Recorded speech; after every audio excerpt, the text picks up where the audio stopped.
பார்ப்பதற்கு ஏதோ ஏலியன் உலகம் போல தெரிகிறதா? ஆனால் இது நம்ம இந்தியாவில் இருக்கும் மணிப்பூர் மாநிலத்தின் லோக்டாக் ஏரிதான். உலகிலேயே தண்ணீரில் மிதக்கும் தீவுகள் இருக்கும் ஒரே இடம் இதுதான். இங்குள்ள வட்ட வடிவ தீவுகளை பும்டிஸ் என்று அழைக்கிறார்கள். இவை வெறும் புற்கள் என்று நினைத்தால் தவறு. அழுகிய தாவரங்கள், மண் மற்றும் பல கரிமப் பொருட்களின் அடர்த்தியான கலவைதான் இந்த தீவுகள். இவை எப்படி மிதக்கின்றன? இதன் பின்னணியில் ஒரு சுவாரஸ்யமான அறிவியல் இருக்கிறது. இந்த தாவரங்களின் வேர்கள் மிகவும் அடர்த்தியானதை மற்றும் இவை காற்றில் உள்ள குமிழ்களை தங்களுக்குள் தக்க வைத்துக் கொள்ளும்.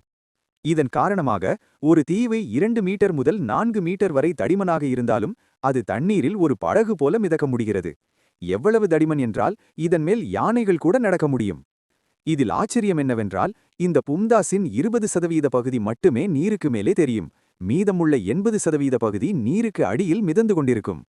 கோடை காலத்தில் நீர்மட்டம் குறையும்போது இந்த பும்தாஸ்கள் ஏரியின் தரைப்பகுதியை தொட்டு அங்கிருக்கும் சத்துக்களை உறிஞ்சிக்கொள்ளும். மீண்டும் மழைக்காலத்தில் நீர் உயரும்போது இவை அப்படியே மேலே மிதக்கத் தொடங்கும். இங்கே சாங்காய் எனப்படும் அரிதான மணிப்பூர் மான்கள் வாழ்கின்றன. இவை அந்த மிதக்கும் புற்களின் மேல் நடக்கும்போது ஆடிக்கொண்டே நடப்பதால் இவை நடனமாடும் மான்கள் என அழைக்கப்படுகிறது. இந்த ஏரியின் ஒரு பகுதியில் உலகின் மிதக்கும் ஒரே தேசிய பூங்கா உள்ளது.